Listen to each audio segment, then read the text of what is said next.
Nous bénissons le Seigneur pour tout ce qu'il fait et nous rendons grâce à Dieu pour vos vies. Nous recevons pour vous Pasteur Luigi Palmieri, donc de la France, et nous savons que nous allons passer de très bons moments ensemble. Que Dieu vous bénisse et bonne écoute à vous. Bonsoir à tous et bienvenue dans cette dernière session concernant la grâce qui est une nécessité pour le chrétien. Alors on va prier. Seigneur, alors que la grâce est ce fil rouge qui traverse toute la Bible, Seigneur, depuis la Genèse jusqu'à l'Apocalypse, malgré tout, la grâce demeure encore un grand mystère pour chacun de nous. Nous ne savons pas jusqu'où elle s'étend, nous ne savons pas ce qu'elle comprend, nous ne savons pas tout ce qu'elle peut produire et tout ce qu'elle conditionne dans notre vie. Mais nous apprenons et nous te remercions pour l'action de ton esprit envers nous, qui nous enseigne, qui nous permet, Seigneur, de voir un peu plus loin, le Saint-Esprit qui soulève le voile et qui rend les choses mystérieuses compréhensibles. Et nous te remercions pour cela, Seigneur.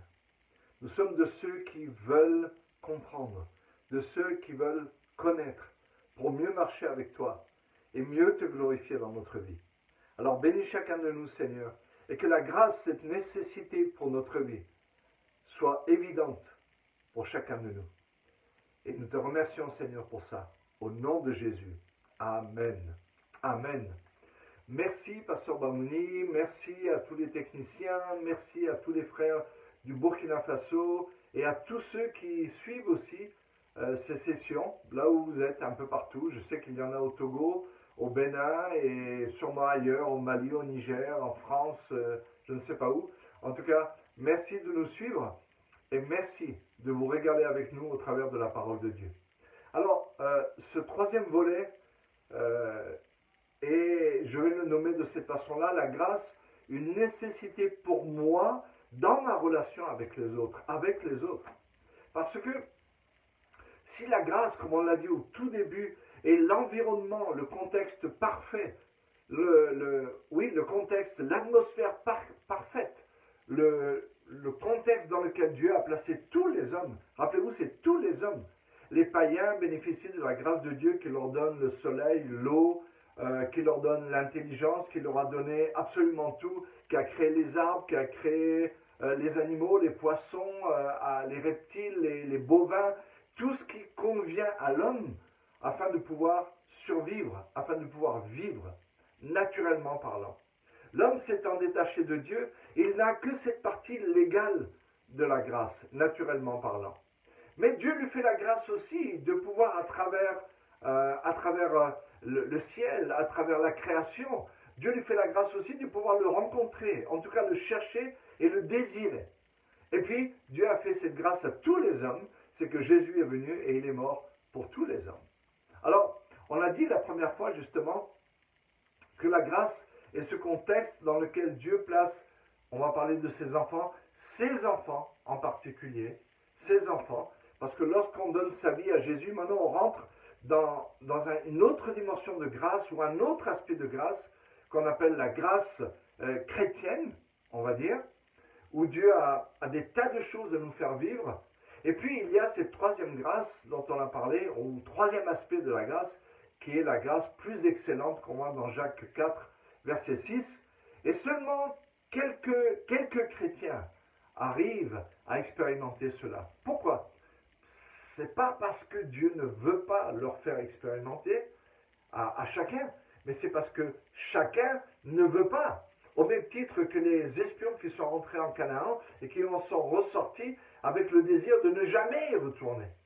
Et donc parfois, Dieu nous montre quelque chose de la vie chrétienne et il nous montre des gens qui vivent des choses extraordinaires, qui vivent une expérience merveilleuse avec Dieu. Et puis, on calcule le coût, on devient rationnel, on devient très intellectuel à ce niveau-là, et on oublie que la foi, c'est de manger les promesses de Dieu. La foi se nourrit de la parole de Dieu, des promesses de Dieu. Et puis, certains, eh bien, gloire à Dieu, sont comme Josué et Caleb, qui eux, au contraire, ont dit non, on y va. Parce qu'on a cette grâce. Depuis que nous sommes sortis d'Égypte, Dieu nous a placés dans un contexte de grâce et nous pouvons vivre des grandes choses et nous en avons vécu déjà. Donc la grâce est une nécessité. Est une nécessité comme l'eau à boire, comme l'air à respirer, c'est une nécessité pour nous, les enfants de Dieu. Rappelez-vous, on a dit aussi hier que la grâce, c'est une nécessité pour moi, c'est pour ça que je dois la chercher, je dois la chérir, je dois la désirer, je dois languir après la grâce de Dieu. Comme la biche qui languit après les courants d'eau, comme on a vu dans les psaumes. Alors, écoutez-moi, parce que ça c'est important. Alors, pourquoi la grâce est nécessaire? Eh bien, c'est parce que, immanquablement, si la grâce n'est pas là, eh bien, nous basculons alors dans le légalisme. Si la grâce n'est pas là, elle ne remplit pas l'atmosphère de notre vie, eh bien, immanquablement, à un degré ou un autre, nous basculons dans ce qu'on appelle le légalisme. Et le légalisme, c'est prendre la parole de Dieu, mais l'appliquer à nous-mêmes et aux autres sans le cœur de Dieu. C'est ce que Jésus a fait comprendre aux pharisiens. Il leur a dit, mais l'homme n'a pas été fait pour le sabbat. C'est le sabbat qui a été fait pour l'homme. Donc cette femme ou cet homme qui était malade, par exemple, qui avait une main sèche et que j'ai guéri le jour du sabbat, eh bien cet homme était plus important que le sabbat. Et ça, c'est la grâce. C'est l'application de la parole de Dieu avec le cœur de Dieu. Donc la grâce, c'est nécessaire. Voilà, je crois qu'il n'y a pas d'autre mot plus approprié. Elle est nécessaire, incontournable, et malheur aux chrétiens qui ne l'incorporent pas dans tous les domaines de sa vie, personnelle, relationnelle, etc., etc. Écoutez bien, l'absence de grâce, c'est le légalisme, comme on vient de dire, tout comme l'absence de lumière, c'est les ténèbres. C'est automatique. Tu n'as pas besoin de dire, ah, tiens, aujourd'hui je vais être un peu légaliste. Non. Il te suffit de ne pas être gracieux et tu es légaliste. Avec toi-même et avec les autres.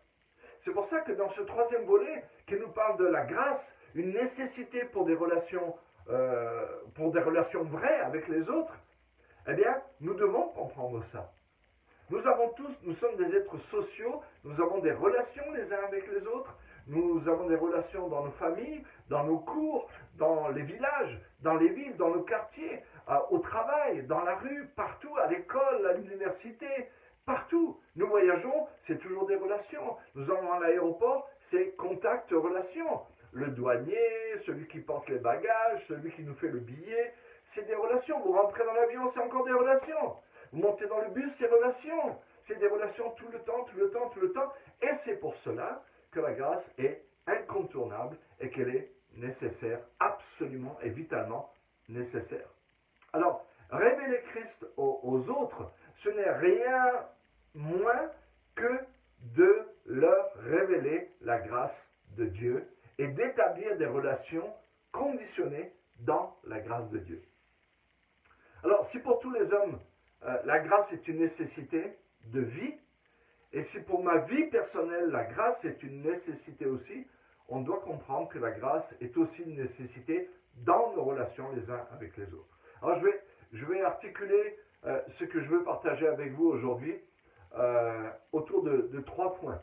Le premier point, c'est la grâce valorise les autres. Je répète, premier point, la grâce valorise les autres. Dans Matthieu 23, verset 11, il est dit, le plus grand parmi vous sera votre serviteur. En d'autres termes, Jésus voulait dire que si je veux être le serviteur des autres, comme nous sommes appelés à l'être, et plus on est élevé, et plus on est appelé à être le serviteur des autres, eh bien, je ne peux pas être un serviteur de quelqu'un, à moins que je ne valorise la personne que je veux servir. À moins que la personne qui est en face de moi n'ait pas une grande valeur à mes yeux. Lorsque nous voyons quelqu'un qui souffre et qu'on a de la compassion pour lui et qu'on a envie de l'aider, c'est parce que, de façon inconsciente, on pense que cette personne a de la valeur. Elle a de la valeur. Et lorsque, eh bien, on n'est pas prêt à aider les gens, on n'est pas prêt à manifester la grâce aux gens, eh bien, c'est qu'on ne valorise pas les gens. Et dans nos relations les uns avec les autres, nous devons nous valoriser les uns les autres. Chacun est responsabilisé de valoriser son prochain, son frère, sa sœur, son conjoint, ses enfants, son pasteur, les membres de l'église, etc. Son patron, son patron. Quelle est la valeur que nous nous donnons les uns aux autres? Quelle est la valeur? C'est important. Dans Philippiens 2:3, il est dit, ne faites rien par esprit de parti ou par vaine gloire. Écoutez bien. Mais que l'humilité vous fasse regarder les autres comme étant supérieurs ou au-dessus de vous-même. C'est assez intéressant. Et il n'y a que la grâce qui nous permet de faire ça. La grâce, c'est de donner à quelqu'un quelque chose qu'il ne mérite pas. Tu peux regarder quelqu'un, tu peux regarder un collègue de travail. Et ce collègue de travail, il n'est pas comme tu aimerais qu'il soit vis-à-vis de toi. Maintenant, comment pourras-tu le regarder au-dessus de toi-même, comme étant au-dessus, ayant plus même de valeur que toi, si ce n'est par la grâce? La grâce donne à l'autre ce qu'il ne mérite pas. La grâce fait regarder l'autre comme étant supérieur à moi. Et ça, c'est l'œuvre de la grâce. C'est pour ça que la grâce dans les relations est complètement nécessaire. Complètement nécessaire. C'est important. Cela nous aide à regarder les autres comme ayant au minimum la même valeur que nous et au mieux, plus de valeur que nous. Et c'est important. Donc la grâce, qu'est-ce qu'elle fait? Elle nous permet de valoriser les autres. Et comme quelque chose a de la valeur, tout à coup ça devient précieux et on a envie de le protéger, on a envie d'en prendre soin, on a envie de le cacher, on a envie vraiment de le serrer et de devenir le gardien de cette chose-là. Quand Dieu est venu vers Caïn et lui a dit, Caïn, où est ton frère? Et que Caïn a répondu, oh, est-ce que je suis le gardien de mon frère? Qu'est-ce que ça voulait dire? Quel était le problème de Caïn? Caïn n'avait placé aucune valeur sur son frère. Aucune valeur. Alors que Dieu avait placé une grande valeur sur Caïn, le meurtrier. Malgré son meurtre, il avait aux yeux de Dieu une grande valeur. Une grande valeur à cause de la grâce qu'il avait mis autour d'eux dans leur vie, etc. Donc, c'est important que nous comprenions que la grâce qui est une nécessité, c'est la chose qui nous permet, bien sûr, qui nous permet de valoriser les choses, de donner de la valeur. De la valeur. Bien sûr que nous disons que l'amour, et on l'a dit, l'amour c'est la plus grande des choses. La chose la plus importante. C'est ce qui reste de toute façon. La foi va un jour disparaître parce qu'on n'aura plus besoin de vivre par la foi. L'espérance va disparaître parce que nous verrons ce que nous ne voyons pas encore aujourd'hui. Mais l'amour, la Bible dit, c'est ce qui va rester. Donc l'amour, c'est vraiment le top. C'est vraiment le truc, la chose la plus importante. Mais l'amour, c'est un peu vaporeux. Un peu vaporeux. Vous savez, l'amour, c'est comme beaucoup de choses. Je disais dernièrement dans la conférence du Togo, je crois que l'amour ou la grâce, en tout cas, la grâce, c'est comme le verbe aimer. Le verbe aimer, c'est un verbe d'action. Et la grâce qui découle de l'amour est aussi un mot d'action. C'est un mot d'action. Ça veut dire que ce n'est pas simplement quelque chose de vaporeux. On essaye d'entretenir une relation gracieuse, vaporeuse, où on se parle doucement, où on fait on fait des efforts. Non, ça va beaucoup plus loin que ça. La grâce, comme on vient de le dire, elle prend un être vil, elle prend un être de peu de valeur aux yeux des gens, et elle le valorise. Elle le valorise. C'est pour ça que des meurtriers deviennent des prédicateurs. C'est pour cela que des alcooliques sont délivrés de leur alcool et deviennent des pasteurs. C'est pour ça que des drogués, des prostituées deviennent des hommes et des femmes de Dieu extraordinaires. C'est ce qu'on voit dans la parole de Dieu, avec Pierre, avec Paul, avec tous les autres. Cet homme qui était possédé par une légion de démons, qui devient un évangéliste dans son propre territoire. C'est incroyable. La Samaritaine qui a eu plusieurs maris, qui vit une vie de n'importe quoi. Tout à coup, elle découvre la grâce de Dieu, la vérité qui est véhiculée par la grâce de Dieu. Rappelez-vous que la vérité en elle-même, elle tue si on ne fait pas attention, si elle n'est pas couplée à la grâce, si elle n'est pas couplée à l'amour, à la charité. Elle tue. Mais lorsque la vérité vient avec la grâce, avec l'amour, là maintenant elle transforme. Elle transforme complètement. Donc, quelle est la valeur que nous donnons aux autres? C'est important qu'on réponde à ça. Parce que votre attitude vis-à-vis des autres va démontrer la valeur que vous leur donnez.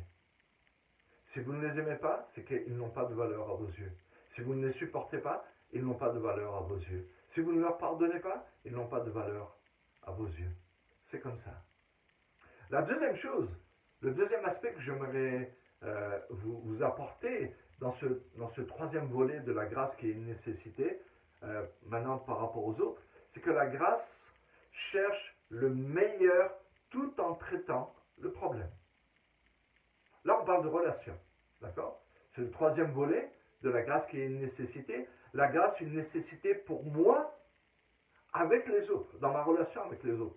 Et il est vrai que lorsqu'on a des relations avec les autres, et on en a toujours, immanquablement, vous allez tous dire Amen à ce que je dis, eh bien, on rencontre des difficultés et des problèmes. Et des problèmes, et des difficultés, et des épreuves, et des échecs, et des cœurs cassés, et des déceptions après déceptions. C'est la vie, c'est comme ça. C'est comme ça. Mais c'est extraordinaire. Parce que dans ce contexte-là, on a dit attention, attention, et c'est important de comprendre ça. Lorsqu'on donne sa vie à Jésus, Dieu nous place dans un contexte de grâce. Pourquoi c'est de grâce? Parce que justement, il y a des déceptions, des épreuves, des difficultés, des tests, toutes sortes de problèmes, des échecs, il y a tout. Et là, la grâce est là, elle remplit tout, elle règle tout, elle règle absolument tout. Pour ceux, bien sûr, qui veulent laisser la grâce travailler dans leur vie. Bien sûr, absolument. Quelqu'un peut avoir faim, tu veux lui donner à manger, tu veux l'aider, tu veux l'encourager, mais s'il ne veut pas, eh bien, elle ne pourra pas. Elle ne pourra pas. Même la grâce ne pourra pas faire son travail, parce que la grâce n'est pas au-delà de la limitation que Dieu s'est donnée à lui-même vis-à-vis du libre arbitre des hommes. Donc, la grâce cherche le meilleur tout en traitant le problème. Dans 1 Corinthiens 5,5, qui est un verset que j'utilise souvent, parce qu'on l'utilise en termes de discipline, mais aujourd'hui on va l'utiliser en termes de grâce, et on va essayer de découvrir ce qu'est la grâce là-dedans.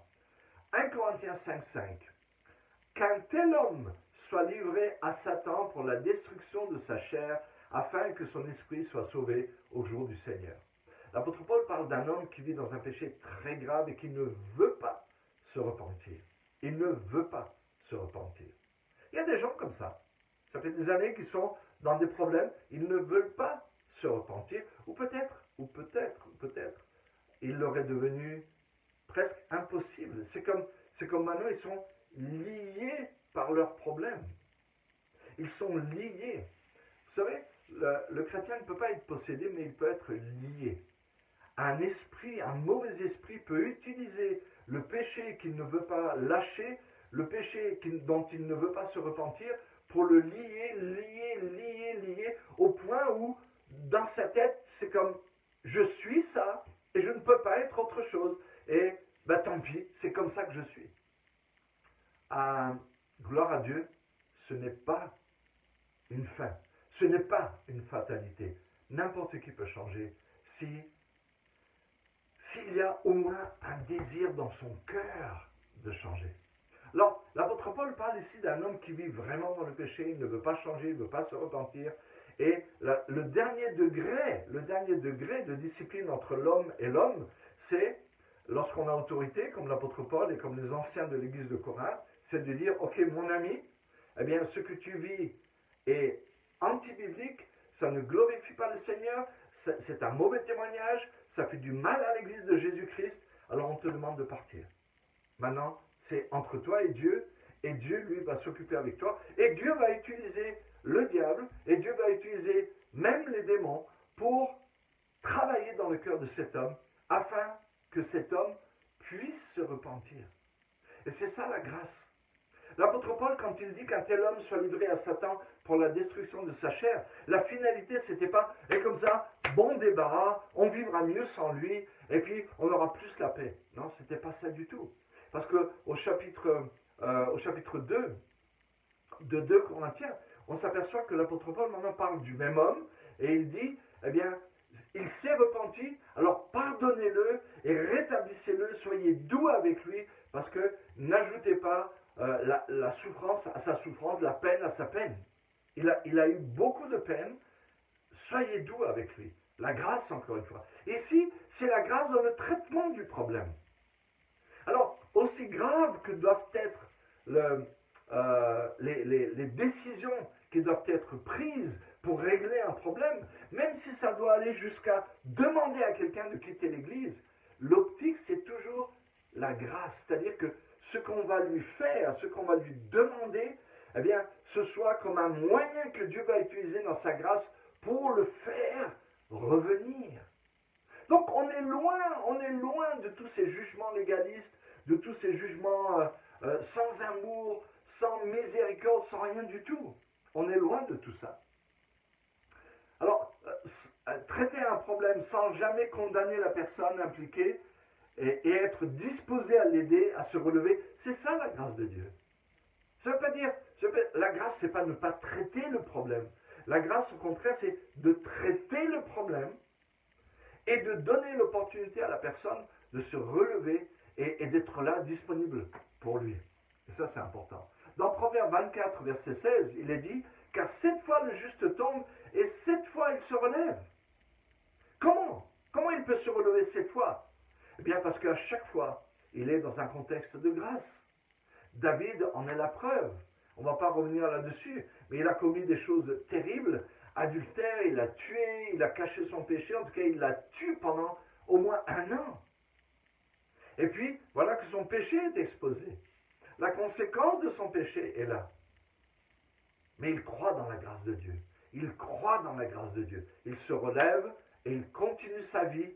Et bien sûr que certainement quelque chose a été brisé, quelque chose a été changé dans son cœur, mais il continue, par la grâce de Dieu, il continue à être cet homme qui inspire des millions de gens encore aujourd'hui. L'homme selon le cœur de Dieu. Vous savez, en ce moment, je suis dans le processus de devoir régler quelque chose qui est très grave, quelque chose qui m'attriste énormément. Mais je prie tous les jours.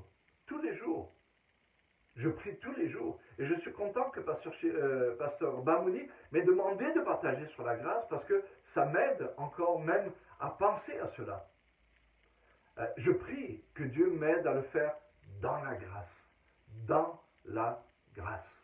Vous savez, une chose que je me suis dit récemment, c'est que le coupable et celui qui traite le problème ont fondamentalement la même valeur aux yeux de Dieu. Aux yeux des hommes, non.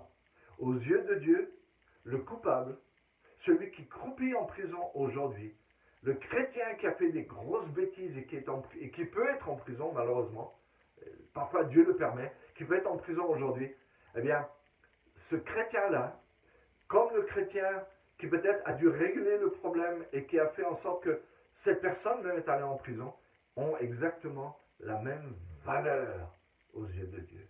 Même dans notre état le pire, nous avons la même valeur initiale à cause du sang de Jésus. Donc, j'ai une question. Et ça va être la troisième chose qu'on va voir ensemble.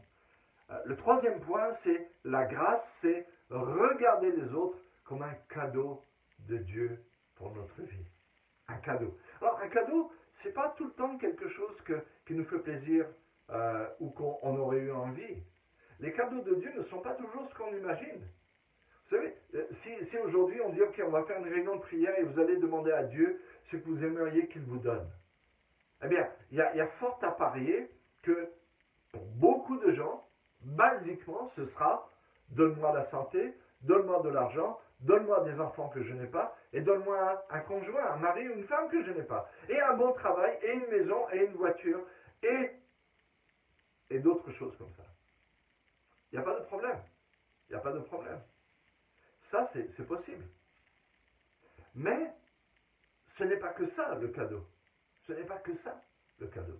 Peut-être quelqu'un peut vous faire un cadeau et vous allez mépriser en disant mais qu'est-ce que c'est ce truc, j'en ai pas besoin, ça me sert à rien, je ne sais même pas comment ça marche, et puis je ne sais même pas où je vais le mettre dans ma maison.